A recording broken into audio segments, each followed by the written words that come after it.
And I will be joined by the Special Advisor, Communication and Strategy to Kebbi State Governor, Abdullahi Idris. Welcome to Politics Tonight, everyone. I am Olajumoke Olatunji. Thank you for staying with us. Now let's begin with some political developments. President Bola Tinubu has lifted the state of emergency in Rivers State with effect from midnight. Now let's take a look at the timeline of the state of emergency in Rivers State.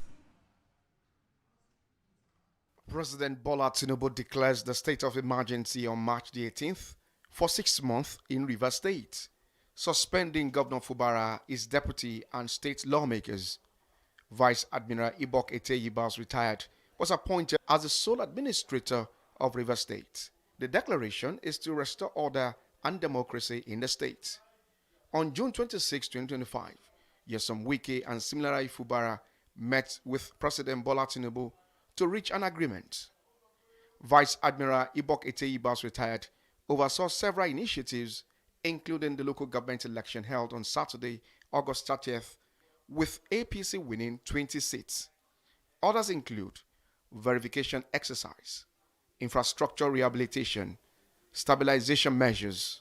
On September 13, 2025, Vice Admiral Ibok Eteyibas announced transition activities, including an interdenominational church service, to mark the end of the state of emergency in the state and to return to a democratic governance.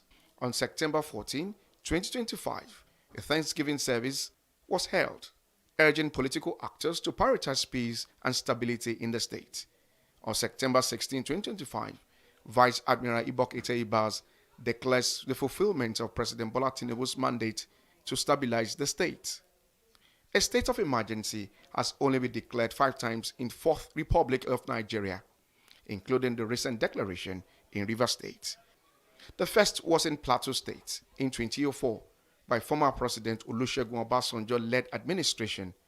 The next was Ekiti State in 2006 by the same former President Olusegun Obasanjo-led administration. Another was declared in Borno, Plateau, and Niger State in 2011 by former President Goodluck Jonathan-led administration.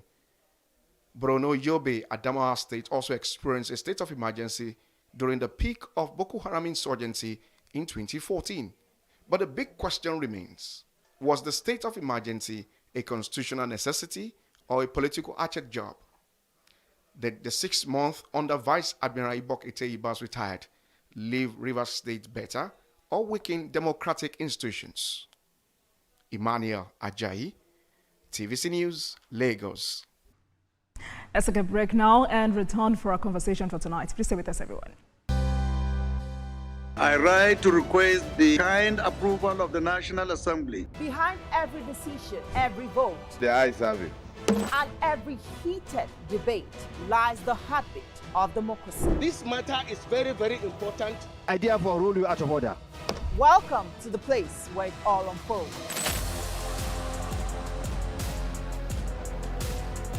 Every week, I take you inside the inner workings of the assembly, where laws are shaped, decisions are made, and the future of the nation is decided. The ayes have it. Join me, Tijesu Adeoye, and other seasoned experts, analysts, and lawmakers at the National Assembly as they uncover the real stories behind the headlines and offer unfiltered insight on the most pressing issues of the day.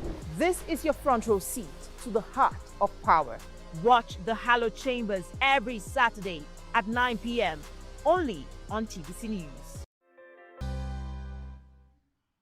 Thank you for staying with us. Tonight we focus on Kebbi State, a state known for its rich agriculture, cultural heritage, and strategic border education. But beneath that strength lie growing concerns around security and political stability. As leadership is tested and communities seek safety, the big question remains, is Kebbi on the right path? And joining me tonight for that conversation is Abdullahi Idris, Special Advisor on Communication and Strategy to Kebbi State Governor. Good evening to you, sir. Thank you for joining us this evening. Good evening. Thank you. It's a pleasure joining you. Thank you very much. So let's start with this public clash between your principal, Governor Idris, and former Minister of Justice and Attorney General of the Federation, Abubakar Malami SAN. He wrote a petition to the National Security Advisor and the Chief of Defense Staff. And in that petition, he alleged a looming threat to peace and stability How does the governor respond to this kind of accusation that his administration is secretly arming political actors loyal to the APC? Thank you very much. The petition written by the former Minister of Justice, Attorney General, was baseless and unfounded. And it is only a camouflage. Camouflage in the sense that for the first time, he is visiting the state. For the first time, he claimed to be generous and sympathetic to pay condolence visit. If you are paying condolence visit, why are you going with thugs? The thugs armed with cutlasses, knives, swords. How can you go with that? So what he did was stage managed. That is why I say he camouflaged and wrote the petition. Stage managed in the sense that he brought these thugs from the neighboring states to provide escort to the MS Palace. And in the process, whoever they made, in fact, they started destroying APC billboards, which has the pictures of President Bola Ahmed Tinubu and the governor, Comrade Nasir Idris, right from the road until they entered the state capital.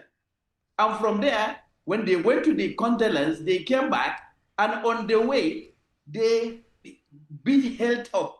Innocent people moving around, doing their lawful activities, stoning them, vandalizing their properties, including the state headquarters, state secretariat of the All Progressive Congress.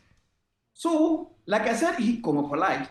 Soon after, he now went and wrote petition. Don't forget I said he brought these armed talks from the neighboring states. And why should he do that? He stage managed in order to get public sympathy. He is not a threat. Malami is not a threat to Governor Nasir's governorship ambition or second-term ambition. What the former AGF implied is that political violence is now a norm in Kebbi State, and it has now escalated because it left the APC. But can the governor categorically deny that any state funds, vehicles or resources have been used to support armed political thugs in the state? That is a total blackmail and baseless allegation.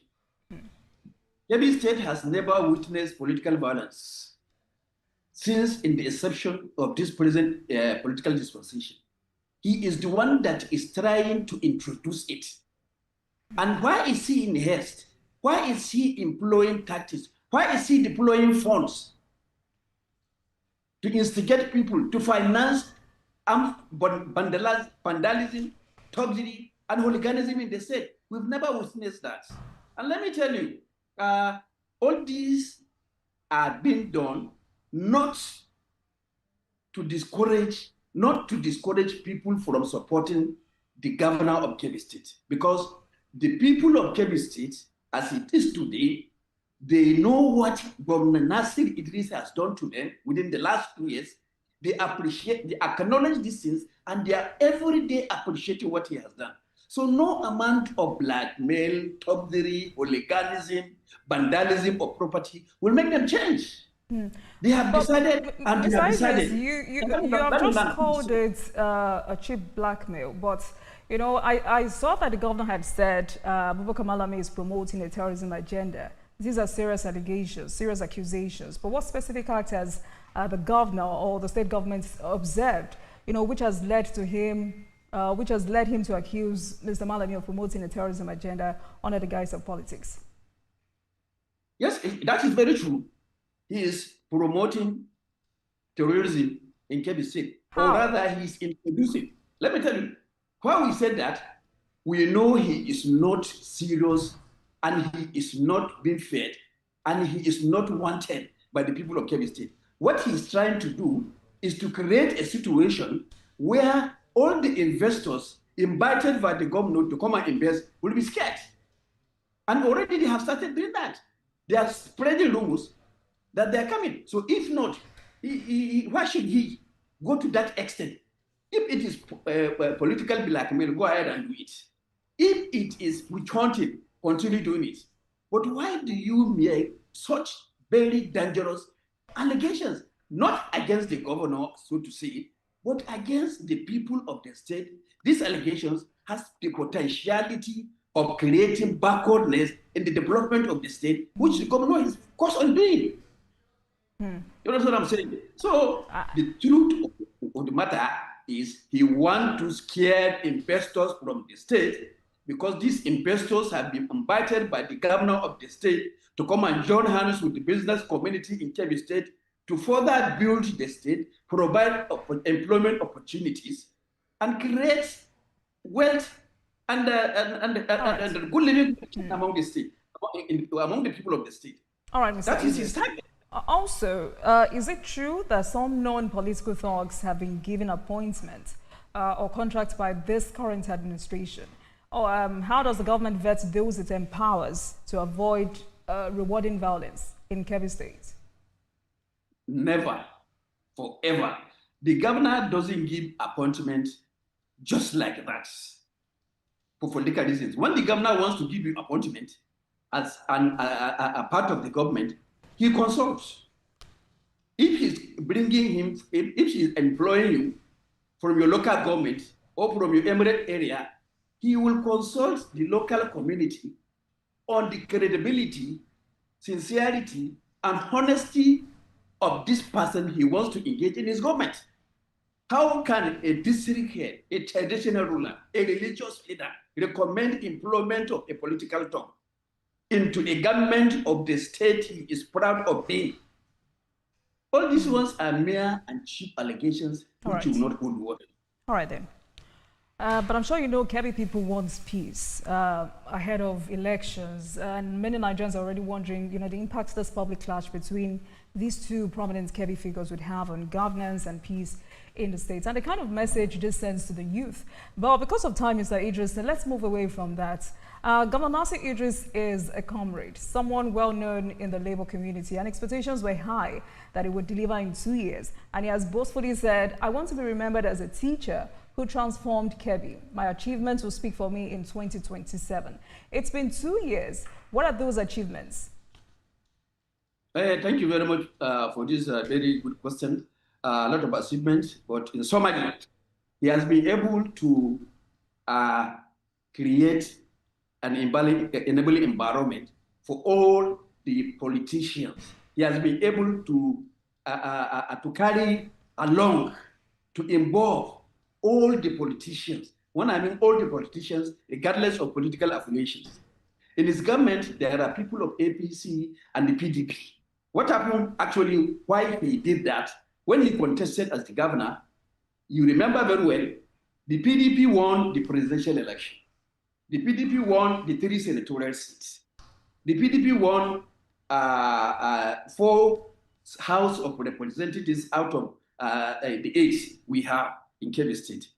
And one was wondering, how will the governor of All Progressive Congress, Dr. Nasiru, scale through with the results of the elections held earlier before the governorship election? And as God would have it, and the fact that he is what we call homegrown governor. Homegrown governor means the person that lives with the people, the person that interacted with the people, the person that supported with the people at the time of their needs. And he stayed in the town, in Benin Kebbi or in Kebbi State. Wherever he goes, he will come back immediately, assist those that need assistance, help those that need help. So when he eventually won the election, despite this, despite the results of the earlier elections held, many people are also not surprised. And many people are surprised, those that don't know him. But the people who came said, knew what they did. They gave who they want to give their leadership.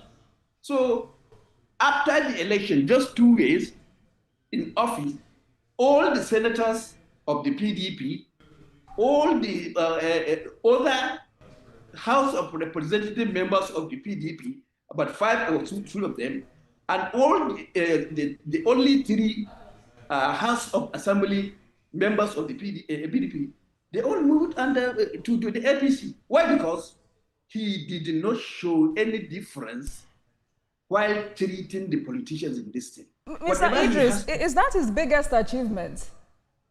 No, that is one of the biggest achievements. To unite all the leaders, to unite all the politicians is a very big achievement. Then secondly, apart from that, he was able to divide his program. You know, he inherited a large number of a number of uncompleted projects. He equally inherited so many valuable infrastructure that are in the state of this area, dilapidated condition. And he has his own program of executing his own program in all sectors of the economy.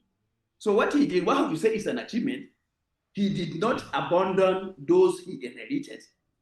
And he did not care to find out why they were not completed.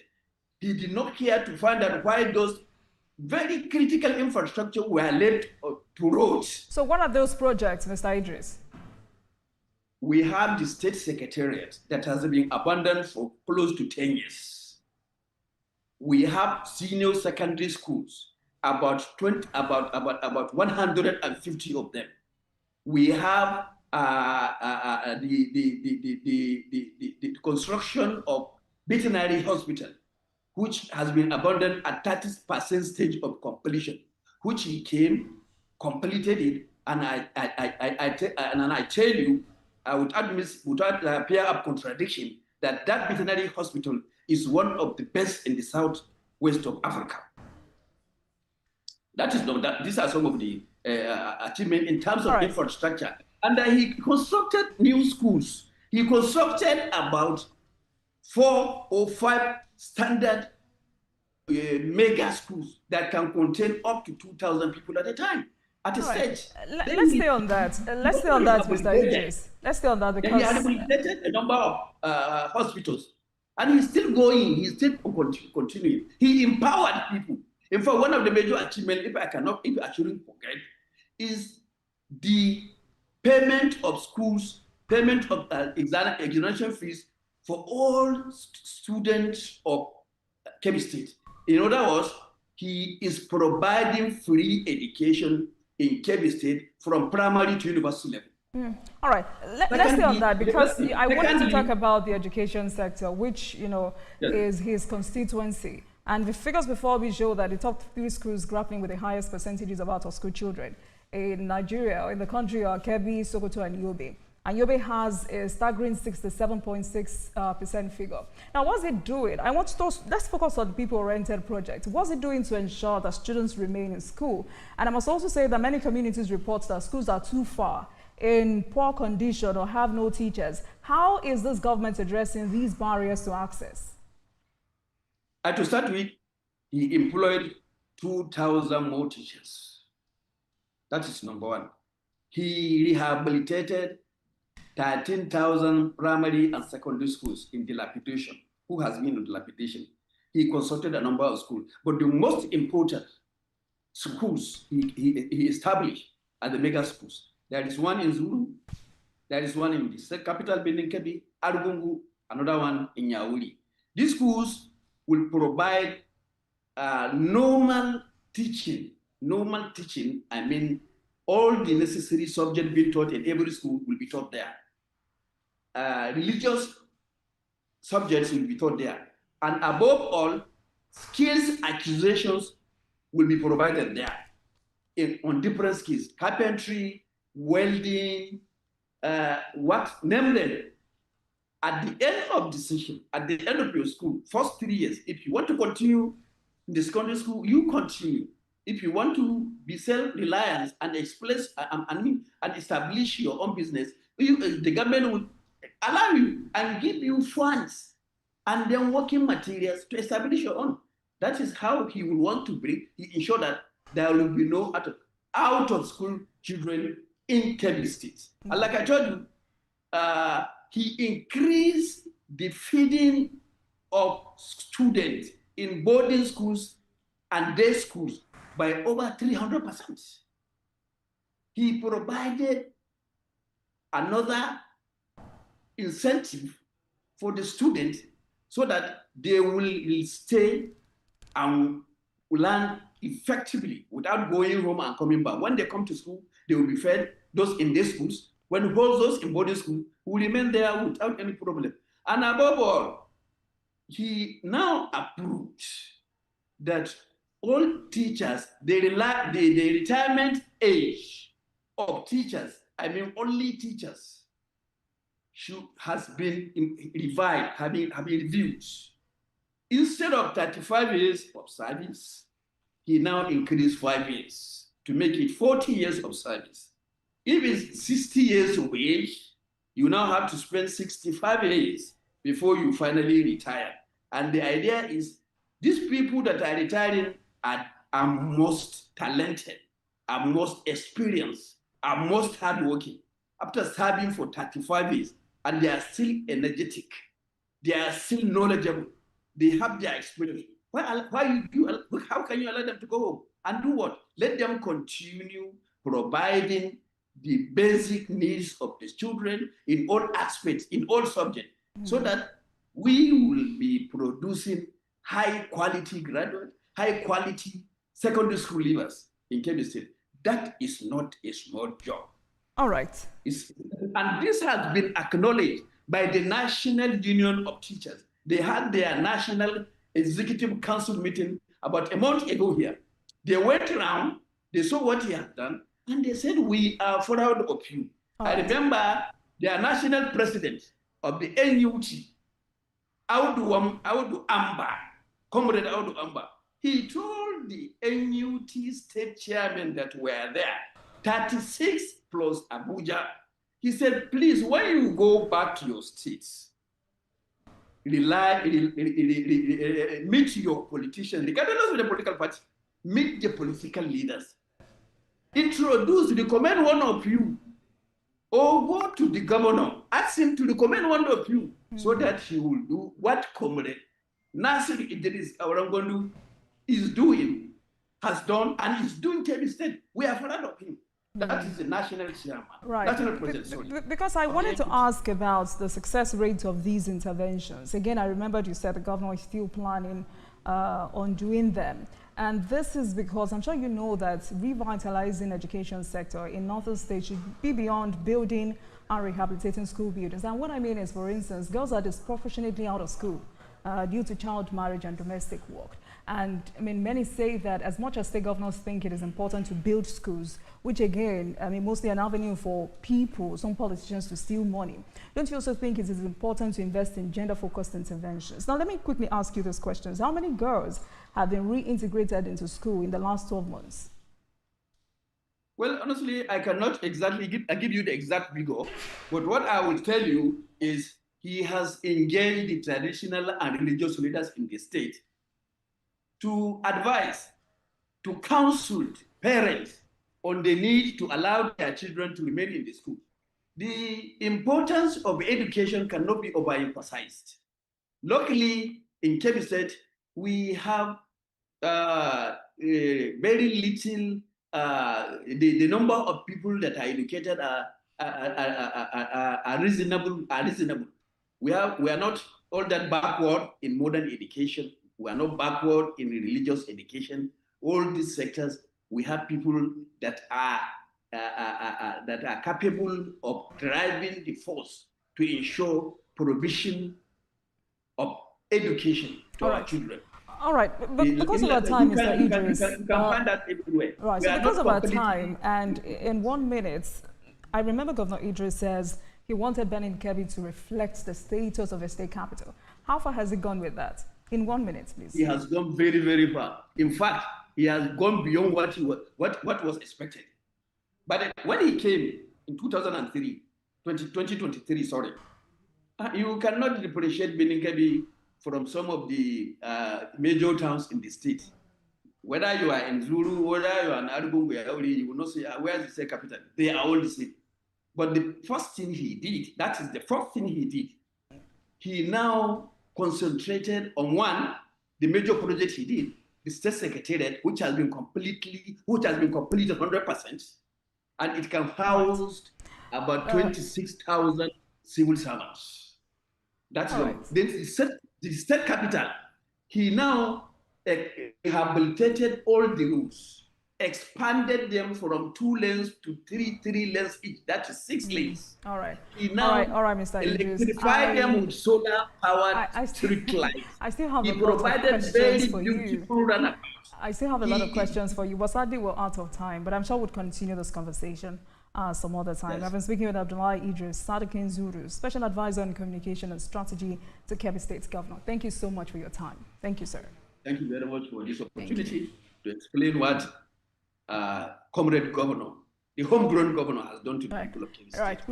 We wish the governor of the best. Thank you so much. And that marks the end of today's episode of Politics Tonight. But before we go, let's tell you that the views and reactions of our resource persons are theirs and have no connection with TVC News. Meanwhile, you can watch the repeat broadcast of this episode at 12:30 a.m. Get in touch with us on our social media handles, Facebook, Instagram, and X at TVC News NG and at Olajumo KW using the hashtag Politics Tonight. We're also on YouTube at youtube.com/TVC News NG. I am Olajumo KW. Good night, everyone.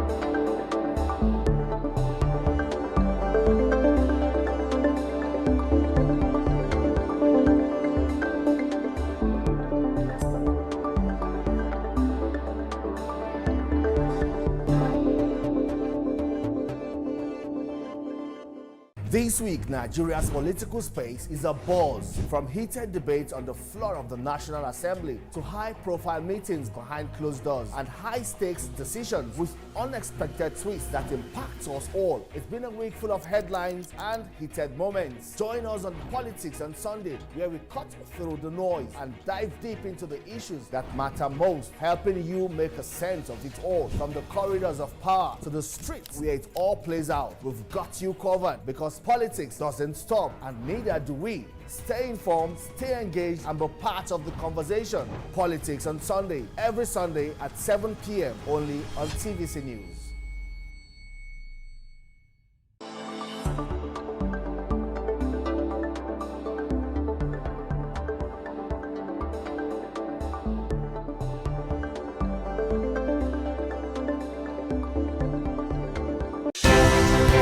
At TVC News, wherever the big news story is happening, we're geared up to break it.